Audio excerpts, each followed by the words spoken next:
ఓం నమ శివాయ. ఓం నమ శివాయ. ఓం నమ శివాయ.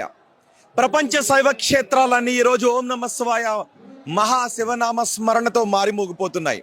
ఈరోజు మహాశివరాత్రి పర్వదినం సందర్భంగా మనం ఉన్నాం శ్రీశైల మహా పుణ్యక్షేత్రంలో ఉన్నాం. ఇదే శ్రీ మల్లికార్జున జ్యోతిర్లింగ బ్రహ్మరాంబ శక్తిపీఠ స్వరూపంగా వెలిసిన శ్రీశైల పుణ్యక్షేత్రం.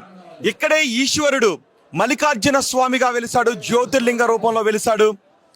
అమ్మవారు భ్రమరి రూపంలో శక్తిపీఠంగా వెలిసారు. శక్తిపీఠం జ్యోతిర్లింగం కలిసిన మహాపుణ్యక్షేత్రం దగ్గర మనం ఉన్నాం.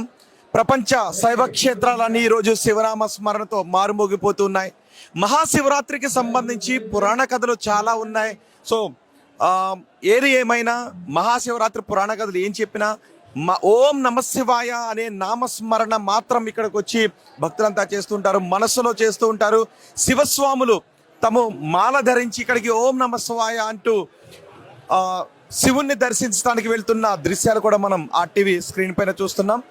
ఈ ఒక్కసారి ఇటు మనం కెమెరాని ఇటు ప్యాన్ చేద్దాం. ఫస్ట్ ఇక్కడ చూడండి, సాధారణ భక్తులందరినీ కూడా ఇక్కడ నుంచి లోపలికి ఎలా చేస్తున్నారు. సాధారణ భక్తులు కొన్ని గంటలుగా ఈరోజు శివరాత్రి మహాపర్వదినం రోజు శివుని దర్శించాలి అని ఎంతో భక్తి శ్రద్ధలతో వచ్చారు. ఇందులో చాలా మంది కాలినడకన కూడా వచ్చారు. కాలినడకన ఈ పుణ్యక్షేత్రానికి వచ్చి శివుణ్ణి దర్శించుకోవటానికి ఎంతో మంది వస్తున్నారు. అని స్వాములు కూడా, శివమాల ధరించిన స్వాములు కూడా చిన్నపిల్లలతో సహా ఇక్కడికి వస్తున్న దృశ్యాలు చూస్తున్నాం. ఒక్కసారి మీరు చూడండి, నేను చూపిస్తున్నాను.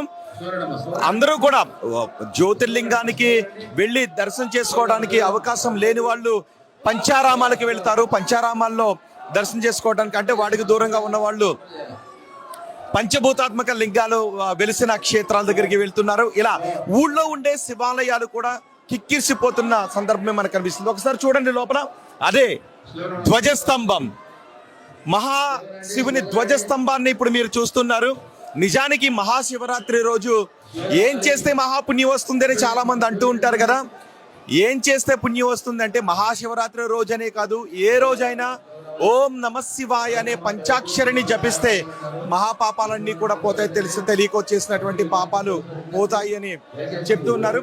మహాశివరాత్రి రోజు మాత్రం ఓం నమ శివాయ అంటూ ఆ పరమశివునికి కొంచెం జలాన్ని, ఇంత జలాన్ని పరమశివుడి మీద అభిషేకం చేస్తే పరమశివుడు పరవశించిపోతాడు అని భక్తులు చెప్తూ ఉన్నారు.